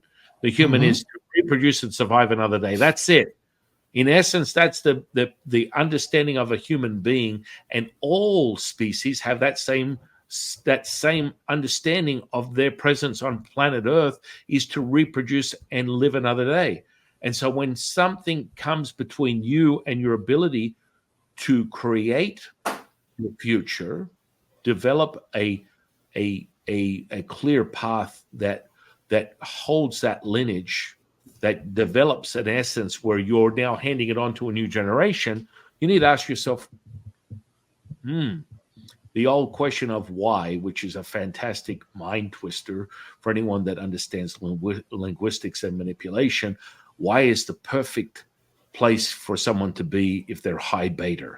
If you identify someone and they are high beta, they are anxious, they are OCD, all the evidence of an overworked spleen, and it comes within that channel, within Taoist alchemy, that channel is compromised. It's in excess, it's not deficient. So things of that nature, coffee, sugar, things of that nature will exacerbate the very state of anxiety, fear, and displacement.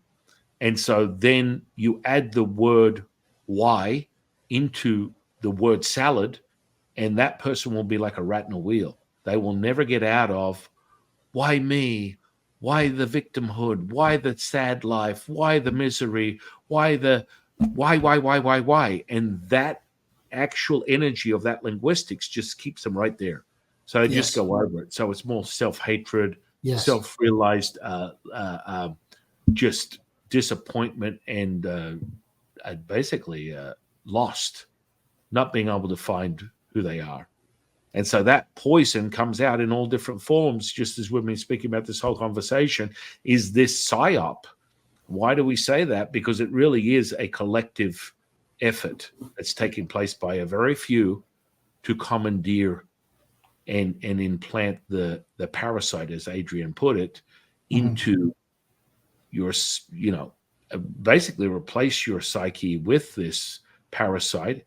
And this is the mimicking effect you speak of, where you believe that it's something that it is not. And this is a very, very manipulative state that, a lot of people go down. But be very clear. I need people to understand this. You are only subject to this if you are not clearly founded in a knowing of your emotions don't control you, you control your emotions. And so just that in of itself can be liberating for many. But once you get down with that, and that's sort of like a baseline for any Taoist seeker, that's the first thing I teach someone, to have a moment that is a self-realized, empowering moment when you can control that state very quickly. And you do that through the energetics. And so when that's clear, there's no delusional state of questioning. You're not going through the ups and downs, the ins and outs, the contemplation, the word salad, the mental manipulation, the diarrhea of the intellect, where it's just more and more and more of the same. Yeah, I like it. Yeah. I love that analogy. I was just thinking of that, the hamster in the wheel just recently. That's where people are. They're just running around and not getting anywhere. Engaged with the system, but the system is not feeding them. It's not taking them, and you're watching the news, but you're not being informed, but you're watching it and you're engaged with it, and you spend your life in front of a screen, and more you're encouraged to live your life in front of a screen and to avoid human interaction. Amazon and all this technology, these tech companies were formed by intelligence agencies who had a hand in the creation of it. So it's just like they're doing it to control us as the means of that control, holding and dangling that carrot of convenience and ease, and as a trap to lure us into the trap. And yes, I was mentioning about the other, because it seems like just about every spiritual tradition understands this, it describes it differently. Like the Christians, we do not wrestle against flesh and blood, but against principalities, against powers, against the rulers of the darkness of this world, spiritual wickedness in high places. Our adversary goes about as a roaring lion, seeking whom he may devour, which implies that not everyone can be devoured. Not everyone is vulnerable to be devoured. And you spoke of intention, which I think is very important, because that's the human quality, the intention, the ability to intend and to pay attention. They're always trying to grab your attention, see? They want your attention so it doesn't go somewhere else towards your own concerns and your own development and your own evolution. Serve the parasite who wants only power, wants to destroy humanity, or wants to feed off humanity, turn us into a vegetable. And that is something that in the secret gospel of John, the demiurge and his archons cannot intend. They cannot create. They've lost that ability. So they become vampiristic, and they cannot engage in any kind of course correction. They cannot say, well, this is a bad idea. Let's try something else now. That didn't work, so let's go over here and try something. They can't do that. And you see that in the geopolitics of situations where things are failing dramatically, but they never say, oh, let's try another way. It's all double down, like Hitler in the bunker kind of thing, with fictitious armies and dreams of things that aren't real. But it's interesting to me sorry, carry on. No. I was going to say, you use an exercise like hypnosis, Mm-hmm. and you can quickly find how fast you can commandeer someone's reality. And so, I always teach that as a fundamental, basic jump-off point. Mm-hmm. When we go into deeper sensory perception, where you're developing clairvoyance and mediumship and channeling, that's on a whole nother realm. But people should be aware of the basics of a conscious and unconscious process and what it takes to access this hypnotic state. Really, it's just another state, another awareness. But to access that, I have a lot of my, 5 of my kids, I've taught them things like remote viewing and distance healing. And, hypnosis is always a nice little entry level sort of, you're in kindergarten. Let's learn the basics, because you need to understand that this is taking place all the time. So, if I go down, I'm in Nevada, and sometimes we'll go down on the Strip and have a magic day with the kids, and we'll go and find a group of people, and be like, have you ever, everyone wants to have a good time. They're partying. They're on the Strip. Oh, this is, the old line of business word salad used to be, whatever happens in Vegas stays in Vegas, until 2017 happened. And then that was the end of that slogan and marketing tool. If you remember, there was that horrible event where that psychopath locked him in a room. I remember that, yes. And so all of a sudden they dropped that line of whatever happens in Vegas stays in Vegas, but they never really brought anyone's attention back to it. It's like a lost memory. Now, anywhere else in the world, you would be constantly revisiting that and reminding people the tragedy that took place. Yet because of the powers to be, they want nothing to do with that. They don't want you to remember. So you're never going to come back to a place that you feel like your life is in dire straits or threatened, because you're on vacation trying to spend some extra money you got from working your job 60 hours a week. You get a week off and you want to go to Las Vegas and get shot in the face. That's not going to happen. So all of a sudden, we got to move you away from that attention intention. And so what I get to is, you know, you go down there and I ask someone, would you like to experience bliss? And they're like, yeah. Then their friend gets out a camera, and, you know, this is sort of like street magic stuff. Have you ever seen David Blaine or anything like that? And so they're videotaping. I'm standing there. I'd already primed their state of awareness using linguistics. Little did they know. They don't know it. It's just called what I call black op low level hypnosis. It happens very easily. I can add 2 or 3 words into a sentence, and all of a sudden you're going to be like, what is my name? And so the typical access to an unconscious process is through that. So the second they go, hey, yeah, I want to feel bliss, my next words are sleep, and they pass out standing up, and their friends are like, and they've got a camera and they're looking at it going, this is wild. What is going on? And their friends got their head tilted down, and they're clearly out. I said, they're not out. They just happen to be commandeered by their attention with nothing more than a few simple words that I added to a conversation that you had no idea you were having. And next minute, it's like, so what I'm going to do, and the friend's filming about it, what I'm going to do is I'm going to erase their name. I'm going to take their wallet and keys, wave it in front of their face, and they're not going to know that they even have lost their wallet and keys, and they're not going to remember who their name is. Oh, and by the way, at the end, I'm going to turn into Justin Bieber when I click my fingers. And their friends are like, and I go, wake. And they just look like just dumb and stupid, like completely lost.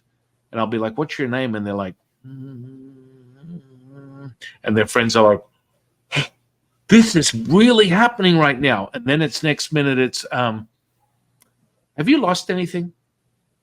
And you're holding their wallet and keys. Their friends, they're all aware. They're recording the whole thing. And the person is like, you know what? Yeah, where are my wallet and keys? And right in front of their face. And they are having what some normal psychologist process of 14 ego states would be called a reverse hallucination. And you can access that very easily, right? It's not very hard to do when you understand the processes of how to step into the unconscious mind of anybody. And so next on that next second, I'll just do this, and they'll turn and go, oh, it's Justin Bieber. Can I get a photo? And I'm like, sure, no problem. Come over here. And their friends are like, this is really happening. And then they stand there and they're like really excited, and you go sleep, and they go right back down. And next minute, the conversation is, when I say wake, you're going to wake up and you're not going to remember a single thing. And their friends are like, what? And I literally say wake, and they come back and they're like, okay, so when are we starting? And their friends are like, whoa, starting? What? Yeah, when are we starting? The guy hasn't hypnotized me yet. I haven't felt bliss state. I don't know what is going on. And you're just like, this is really happening right now. And then the same second, I click my fingers and they remember everything. It all comes rushing back in, and they're like, holy crap. I really did that. I did all those things. But what people don't understand is the premise of this hypnotic state that has been around for millions of years, accessed by the human being through the annals of, more commonly referred to as a Hermetic principle, where this supposed entity, Thoth, was using hypnosis or hypnotizing people for thousands of years in Egypt. Mm-hmm.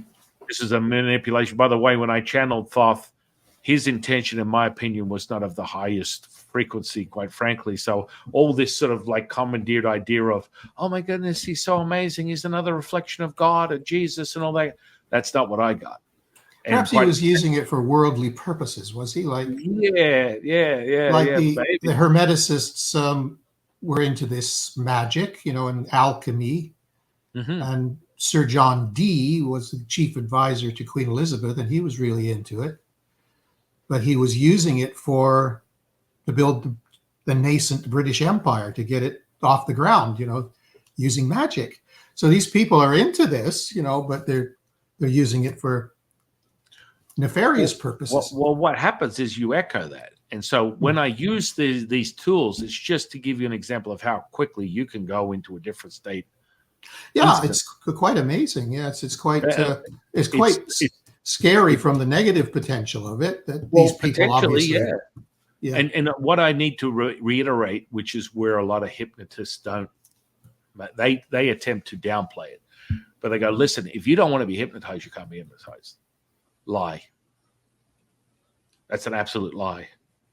But then if you actually really understood that anyone could commandeer your attention, which is really what this is, and quite frankly, what happens is when someone can easily step into that state, it's actually very powerful. If you understand that, you are actually an incredible creator, that you can access that state very quickly. Yeah, that's what's coming to me about it. Stupid. It's not about being stupid. It's not about being tricked.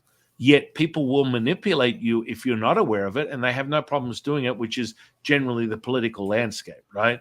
They use this, but the basic fundamentals of it to commandeer your attention intention.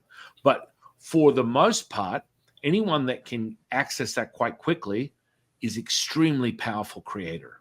And when they identify that, and whenever I leave someone, if I choose to share that with someone who's just looking for a good time, I always leave them with a very profound healing experience that they take away from that, and they're now empowered to repeat that at will for themselves, to develop their own skills, which is that's the purpose of it. You've demonstrated to them their own power, essentially, haven't you?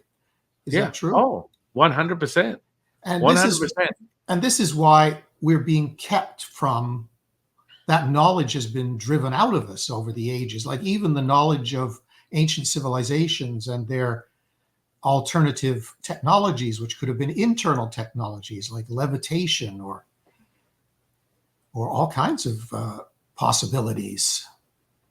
They don't want us to know about our human potential. They want to keep us meek and obedient. Well, that's why Taoist alchemy is so powerful, because you get down with that state of literally being able to be the master keeper creator of your reality. Yeah. And so the energetic potential is accessed. You become the maestro of the 50 trillion cells that are evidence of this flesh and blood that you perceive as your humanness, yet you're accessing the energetic potential, the 0.07 millivolts of electricity. That potential is then commandeered and concentrated to direct it in any way you choose to create, to heal, to manifest. And that's the self-realization of a Taoist alchemist, is that. I'm just going to have to take a quick break. Yes. I'll be back in 2 minutes. Yeah. I'm really interested in hearing more. So I'll be right back. Yeah. Go ahead.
No.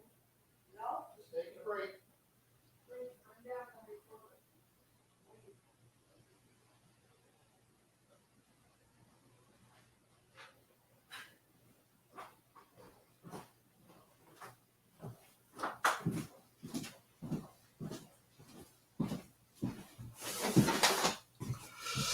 Oh. Back again. Yeah. Sorry. I was Not at hoping to all. spare your wife the editing job, but wasn't to be. That's perfect. Perfect, my friend. Yeah, you get into that commandeering stuff and it becomes very sobering. And what most people don't seem to understand is it takes very little. But the energetic potential, the more and more you strengthen that within the user of that, words just, you drop one word and it becomes visceral and someone will instantly just melt like butter as you start to master it more and more. And it's, in my opinion, used for the betterment of mankind, yet there are nefarious actors that want to manipulate, which is what most humans want. They want control over you. If I do this, what is the outcome? The outcome is I'm attempting to control your behavior. What do you mean by that? It means that I want you to comply with my request without saying it. My actions are much louder. And the second, here's the biggest part. The second someone shakes your hand, you need one more compliance. It goes normally within 2 or 3 sets. It's like widening the state of consciousness. So you get them to shake your hand, then you get them to validate their name. And then anything after that, you'll just start agreeing with me. This is part of the manipulation. So you then start to get more sets of validating and complying to a point where you now just commandeer their attention with whatever word salad or metaphor that you want to drop deep into their unconscious. And now they have this different formed view of reality. And that's how quickly you can do it. And people get really pissed off when they understand those fundamentals and they go, wow, this is happening to me often.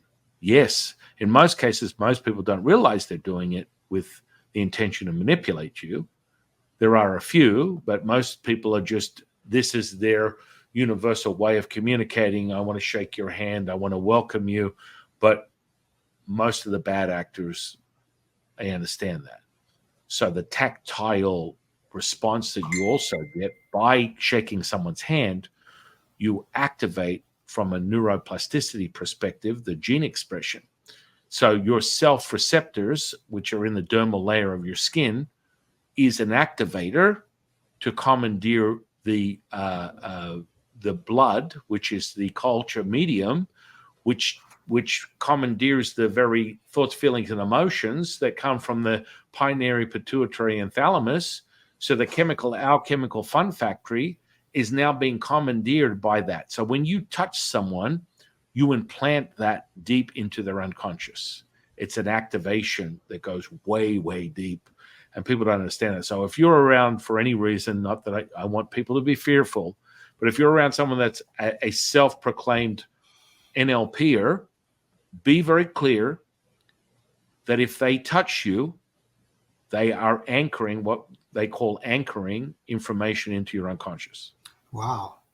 And so that's part of the manipulation of the humanists.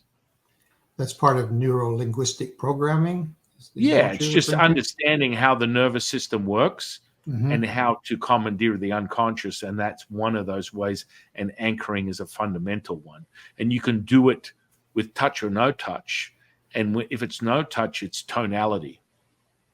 So if I'm talking to you, Adrian, and then I want to make sure something drops deep into your unconscious, I'm just going to keep talking to you, and then I'm going to go a little lower and higher. And you don't notice that, yet I've already dropped it in, and you're like, whoa, now this is kind of scary. Yeah. And that's why Mandarin and the Chinese language is so powerful, because we absolutely, it's so important, the tonality and what it does when you pronounce something in a different tone. It has a completely different effect on the experiencer. And so, yeah, you're like, holy moly, this is quite refreshing and something new to digest in my mind. But yeah, this is what people do. I mean, Tony Robbins literally has built $1 billion empire on manipulating people's minds. He was like the godfather of NLP. He adopted it back in the 70s and has been commandeering people's attention for decades. If you hadn't noticed, when he does a workshop online, he literally gets 1 million people online, and he acquires something like $1 billion in like 24 hours just from selling his programs. And don't you think that it's all been commandeered? Well, I don't know why. I just want to keep coming back to the Tony Robbins manifestation workshops, and it's empowering me. I mean, you can literally drop a suggestion into someone's unconscious and say, for example, I've got your attention. When someone drops into a somnambulistic state, it's a deep state of trance. That's what happens when someone goes sleep and they go right down into it. And you're like, hang on, they're standing up, but their head, they're just not there. And then the hypnotist will say, well, they're really awake, but they're just listening to my suggestion. They're not listening to my suggestion. They are digesting my commands, and then they will play them out. So, for example, a classic one that I love to use is like, you're in a group of friends and you're doing this stuff, and someone decides they want to be hypnotized. You go, okay, you want to be hypnotized. Then you implant, and everyone listens to it at 12:54 p.m. Right now it is 12 o'clock. At 12:54 p.m., someone is going to walk through that door. When someone walks through that door, you will instantly recognize them as Mick Jagger and wake up. And you're just like, oh, okay, whatever. And having a party, whatever, and all of a sudden, oh, it's Mick Jagger. And it's just some local from the neighborhood. And you go, holy crap. Hang on a second. I thought that you didn't have the power over that person because they were only hypnotized. That happened an hour ago. This is the power that we speak of. This is the stuff that they don't want you to know about, is how quickly you can commandeer and implant and front load how you're going to perceive reality. Is that sobering? It's a little sobering. Yes. Frightening on one side, but very encouraging on another side, because taking and appropriating that ability that is inherently ours for our own development, for our own evolution, is quite inspiring.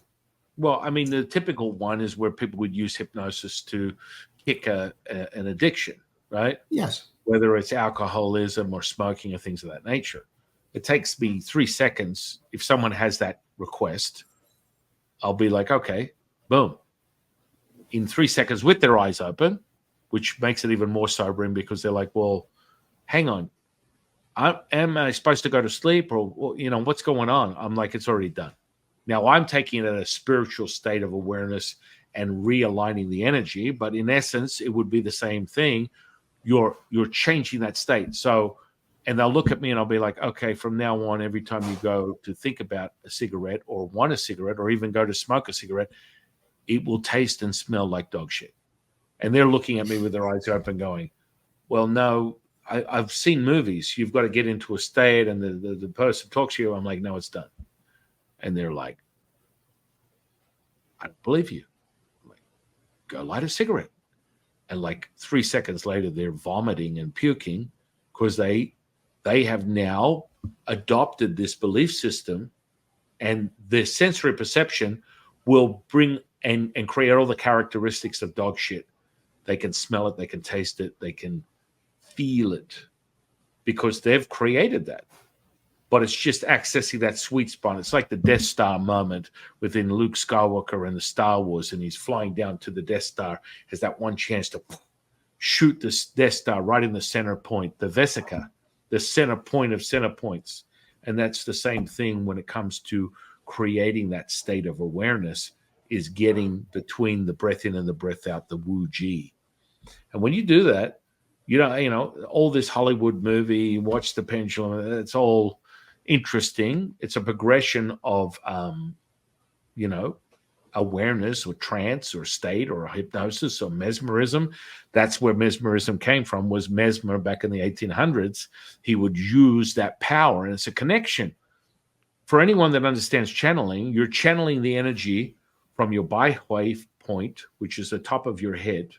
The divine light comes down, the reflectors are the eyes, and you're able to change that state of energy. You are now connecting at one with the individual, and you've created a psychodynamic loop, and you're now in the same bubble. And so when your attention intention alters, so does the experiencer instantly. And so that energy is obtained that way. It's probably a little sobering for a lot of people listening to this, but I refuse as a teacher of all this stuff not to make everyone aware of every aspect of it, because it's important. Healing and spirituality has nothing to do with hypnosis, but you need to understand the fundamentals. This is like you crawl before you walk. You want true consciousness, collective oneness, the singular, the now moment, the present moment, the Wu-Ji. There are still some fundamentals within the human expression that would give you entry to that. And hypnosis is one of those little entry levels. But when we're talking about resonating and channeling spirit entities and things of that nature, that's on a whole different ballgame. But it's also good to know, hey, look, you can access and change this at will, which everyone should be aware of it. Yes. Yes, we don't know our own power. Right. And I think it's been kept from us. I think I've always said that Christian fundamentalism is one thing, but scientism is another thing altogether. I think far more destructive, because at least the fundamentalist Christians recognize some form of transcendent reality, and whereas the scientism drives that out of us. This treating all that as nonsense.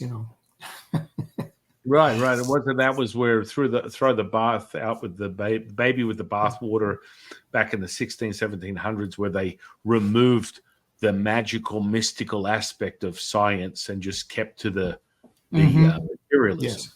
Yeah, and, that's right too. Like the idea of spirituality within science was nonsense. The idea of consciousness, or the idea of something greater than this material, was, we just get rid of that. There may be evidence of something there, but it doesn't make sense. It's kind of like with physics right now, even though they're really sort of like don't have the complete equation for gravity. Don't worry about the gravity. It's it's quantum physics. It works. See, everything's all connected. Don't worry. Yeah, that's a small little oversight. Don't worry about that.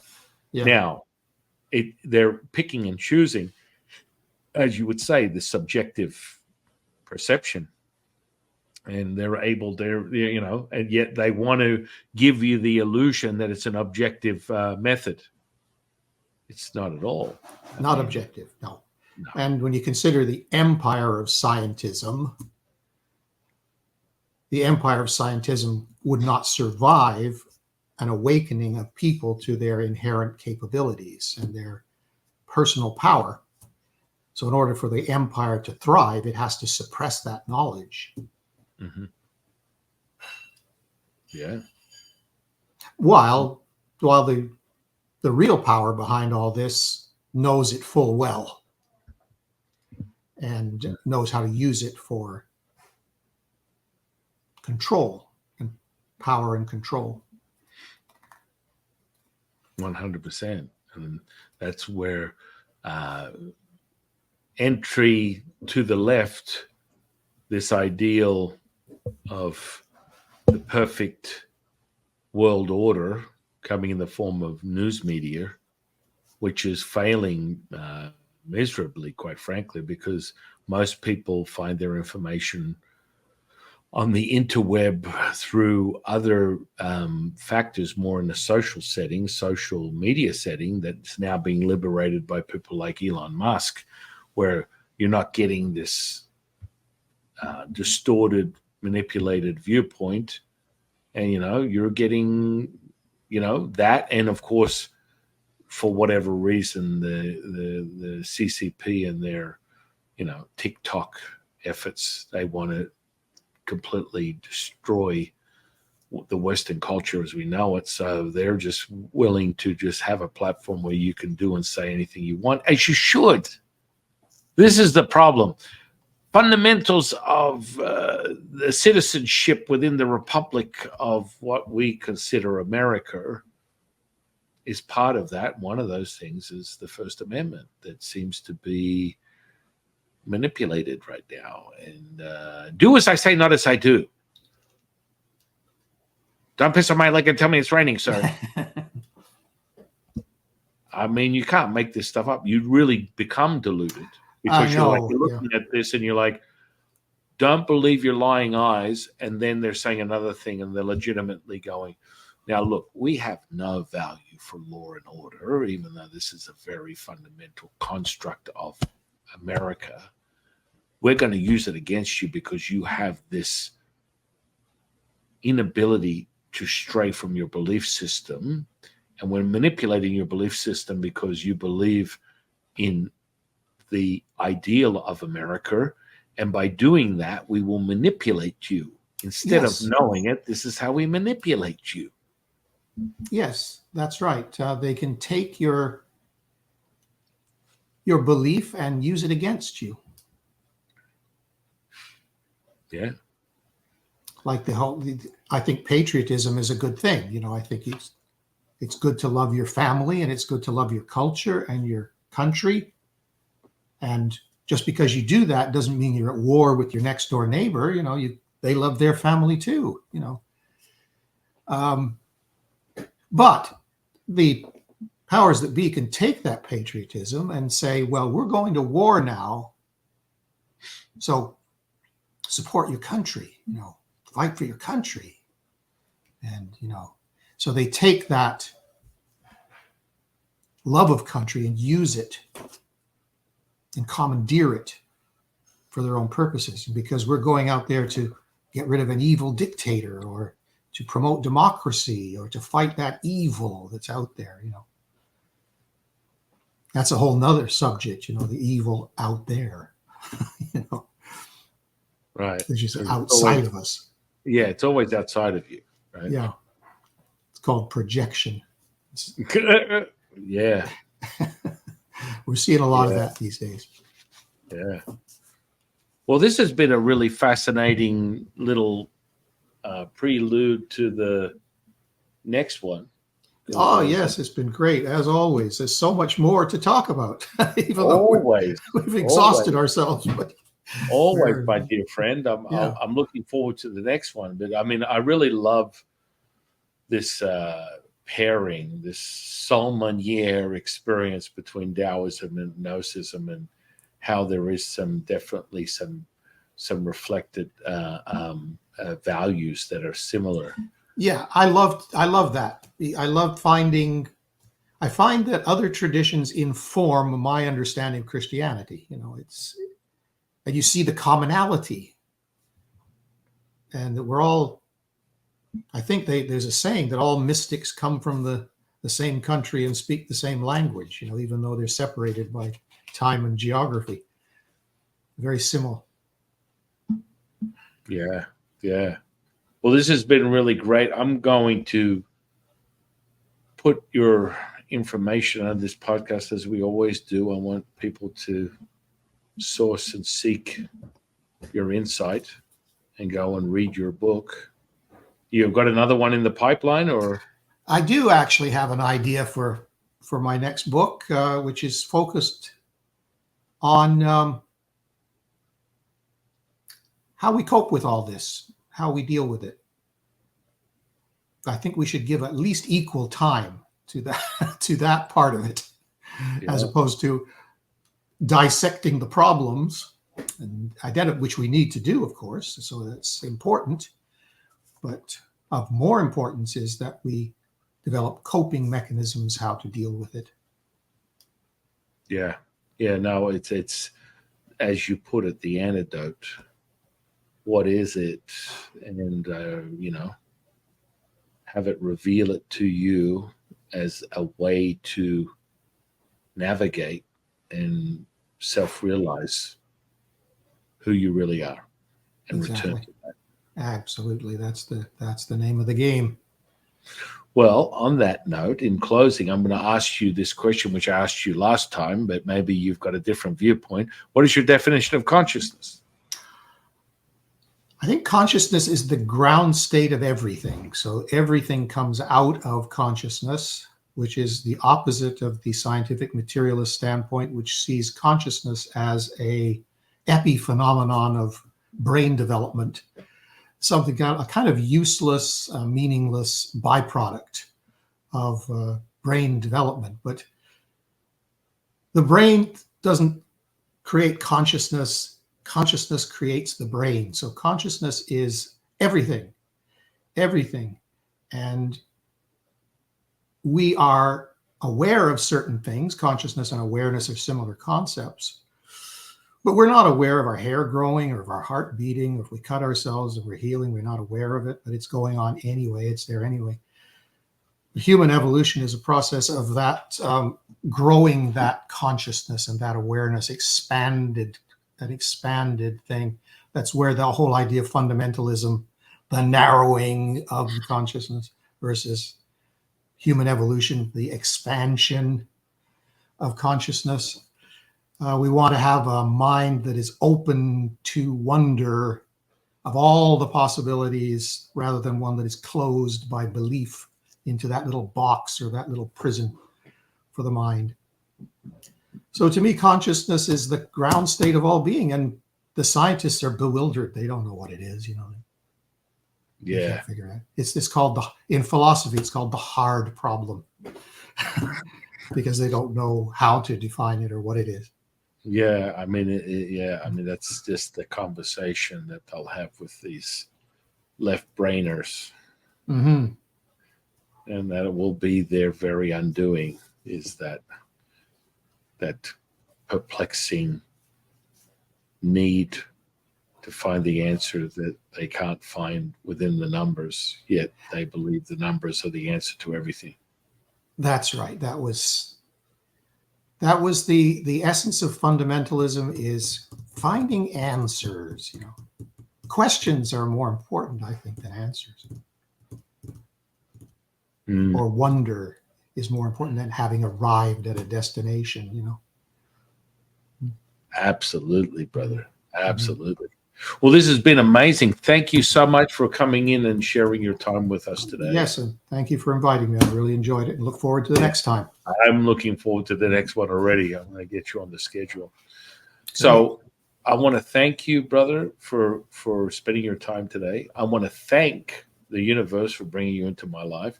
And I want to thank the audience for sharing their time with us today. And I am your humble servant and seafood, Taoist Master San Qing. And I'll see you in the next one, guys. Good night. Thank you.